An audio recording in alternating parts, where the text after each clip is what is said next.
दोस्तों नमस्कार, मैं हूं शीतला तिवारी। दोस्तों आखिरकार दरोगा राजकमल ने जो है अपना अपराध कबूल लिया। दरोगा राजकमल ने बताया कि किस तरीके से फौजी को हमने पीट कर उसकी हत्या कर दी। यानी दरोगा ने बयान ले ही लिया, दरोगा ने कबूल लिया। दरोगा राजकमल नाम का जो दरिंदा था जिसने करछना के धरवाड़ा गांव के फौजी को यानी विवेक सिंह की जिसने राड से पीट कर हत्या की थी, वह जो है अपना जुल्म कबूल लिया। उसने बताया कि हमने ही राड से पीट करके हत्या की थी। दरअसल मैं बता दूं आपको कि विवेक सिंह जो है यह फौज में है और इस समय जो है इंटेलिजेंस में जो है वह दिल्ली में कार्यरत है।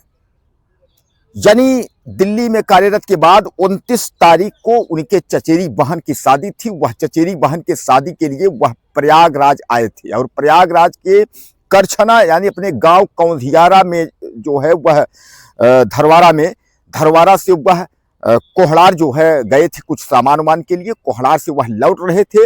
इधर से जो है यह दरोगा अपने 3-4 साथियों के साथ जो दरिंदे हैं उनके साथ यह जो है वापस आ रहा था। गाड़ी के ओवरटेक को लेकर के जो है इन दोनों में कहासुनी हुई। यानी यूपी पुलिस का दरोगा जो मिर्जापुर में तैनात है जो है राजकमल, जिसका नाम मैं आपको बता दूं पांडे है, यह इनसे और फौजी विवेक सिंह से बातचीत होती है। हालांकि बातचीत के बाद जो है उसमें जो है मामला सुलह समझौता तक आ जाता है। इस पर जो विवेक सिंह है फौजी, वह अपने गाड़ी में बैठने लगते हैं। तभी जो है वह दरोगा यानी जो दरोगा राजकमल पांडे वह लोहे का राड लेकर के और पीछे से पहुंचता है। उसके बाद फौजी के सिर पर जो है पीटने लगता है। एक राड उसके फौजी विवेक सिंह के सर पर मारता है। जब विवेक सिंह गिर जाते हैं तो उसके बाद उसने कई बार उसने राड से पीट पीट कर जो है हत्या कर दी। हालांकि उनके साथ जो व्यक्ति था वह भाग करके गांव में जाकर के धरवाड़ा में बताता है। तब तक उनके घर वाले जब पहुंचते हैं सीएचसी करछना ले जाने के बाद आनंद फानन में उनको रेफर किया जाता है। लखनऊ राजधानी उत्तर प्रदेश की राजधानी लखनऊ मिलिट्री हॉस्पिटल ले जाते हैं, जहां फौजी विवेक सिंह बच नहीं पाते हैं। यानी फौजी विवेक सिंह की मृत्यु हो जाती है। अब दरोगा जो है गिड़गिड़ा रहा है। इधर जो है डीसीपी विवेक चंद्र यादव की हम बात करें यमुना पार के, तो यमुना पार के जो है उप पुलिस अधीक्षक यानी डीसीपी की बात करें, उन्होंने साफ तौर पे कहा है कि दरोगा किसी भी स्थिति में बच नहीं पाएगा और न दरोगा के साथ जो भी दरिंदे हैं वह भी बच पाएंगे। उन्होंने आश्वासन दिया था और आश्वासन के साथ ही तत्काल जो है लोग वहां पहुंचे थे और उसके बाद जो टीमें गठित की गई थी उन टीमों में जो है तुरंत दरोगा को और लोगों को गिरफ्तार कर लिया गया। अब इनको मैं आपको बता दूं कि इसमें जो है जो दरिंदे हैं दरोगा के साथ, उनके नाम मैं आपको जो है बताता हूं। उनके नाम जो है इस तरह हैं: राजकमल पांडे, रामकृष्ण पांडे जो है ये इसके पिता का नाम है जो दरोगा है, और दूसरा नाम है दिनेश यादव, इसके पिता का नाम राम कैलाश है, और तीसरा नाम राजीव कुमार, इसके पिता का नाम सुनील कुमार है, और चौथा राजू अग्रहरी, इसके पिता का नाम प्रेमचंद्र अग्रहरी है, और पांचवा नाम भाई लाल यादव, इसके पिता का नाम हीरा लाल यादव है। दोस्तों यह सब जो है प्रयागराज के चाका के रहने वाले हैं। चाका आपने सुना होगा, रीवा रोड में, प्रयागराज से जो रीवा रोड है वहां चाका स्थित है। यह सब चाका के रहने वाले हैं और गाड़ी को जो है ओवरटेक को लेकर के जो है इस घटना को अंजाम दिया गया था। अब कुल मिलाकर के आप समझ लीजिए, आपके दिमाग में आता होगा कि आखिर जो है इस दरोगा ने जो है हत्या क्यों की। क्या कोई ऐसी कोई रंजिश पहले से थी या सोची समझी साजिश थी?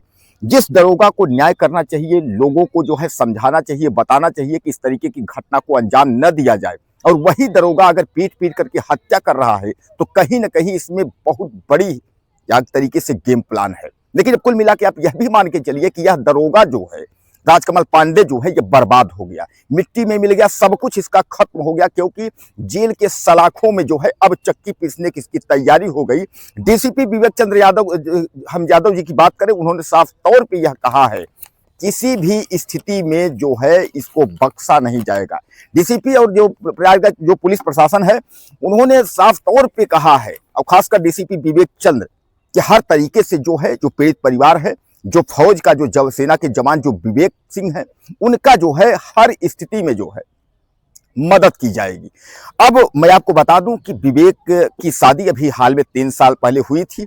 वह अपने परिवार अपने घर में 2 भाइयों में छोटे थे। अभी हाल में वह फौज में जो है भर्ती हुए थे और जैसा मैं आपको बताया इंटेलिजेंस विभाग में जो है वह दिल्ली में कार्यरत थे। इनके पिताजी जो है वह भी फौज में ही थे, सूबेदार थे, रिटायर हो गए हैं। अब इनके जो है एक बच्चा है जो 3 वर्ष का इनका बच्चा है। अब उस बच्चा और उस परिवार का क्या होगा, यानी उस उनके वाइफ का, उनकी पत्नी का और उस छोटे से बच्चा जिसको तो अभी सही से पता ही नहीं होगा कि मेरे पिताजी नहीं रहे या मेरे घर में क्या हो रहा है। तो 3 साल का बच्चे को जो है इस दरोगा ने जो है बिना बाप का कर दिया, सब कुछ उसका छीन लिया। लेकिन अब आप समझ लीजिए कि यह दरोगा जो है गिड़गिड़ा रहा है कोर्ट में। अब इसको क्या सजा होगी, क्या होगा, कहां तक होगा। यह भी एक एसआई था, यानी मिर्जापुर थाने में जो है एक थाने में यह पोस्टेड था। तो सामान्य बात है कि इसके बाद जो है इंस्पेक्टर होता, दरोगा के बाद जो है तमाम जो है अच्छे अच्छे पद पे ऊपर जाता। लेकिन यह एक दरिंदा जो है इस कदर, और इस घटना को आप सुनेंगे तो आपका रूह कांप जाएगा कि इस तरीके से हत्या कैसे कर सकता है। एक छोटी सी बात को लेकर के, कि छोटी सी बात जो है गाड़ी को लेकर के, कि ओवरटेक को लेकर के, और इतनी बड़ी घटना को अंजाम दे देना। दरोगा ने खुद कबूला, खुद दरोगा ने बताया कि हमने ही राड से पीट करके मारा है। यानी हमने जो पिछला वीडियो आपको बनाया था उसमें बताया था कि दरोगा समेत जो है उसमें 5 लोग हैं, जिसमें एक व्यक्ति और फौज का आदमी है। तो कहने का तात्पर्य इसमें यह है कि इसमें तो हमने बताया था कि किसी ने मारा, लेकिन दरोगा इसमें कंफर्म हो गया कि राड से जो पीट कर मारा है वह खुद दरोगा ही, राजकमल पांडे ही था, वो दरिंदा जिसने जो है इस फौजी के सर पर वार किया। और जब वह गिर गया तो पीटता रहा जब तक उसकी मृत्यु नहीं हो गई, तब तक पीटा। अब दरोगा गिड़गिड़ा रहा है। अब समझ गया दरोगा कि अब यूपी पुलिस है, अब यूपी पुलिस छोड़ने वाली नहीं है। दोस्तों, कानून सबके लिए है, चाहे आप दरोगा हो, चाहे आप जज हो, चाहे आप कलेक्टर हो, लेकिन न्यायपालिका जो है आपको बख्शने वाली नहीं है। समाज, सोसाइटी की तो बात आप छोड़ दीजिए, समाज तो आपको दरिंदा और हत्यारा तो कहेगा ही, लेकिन आप समझ लीजिए कि आप कानून की नजर में भी जो है एक अपराधी हो चुके हैं। अब इस दरोगा को जो है दिन दहाड़े जिस तरीके से इसने पीट करके हत्या की है, इसके ऊपर जो है गंभीर धाराओं में मुकदमा करके और इसको जो है जेल भेजा गया है।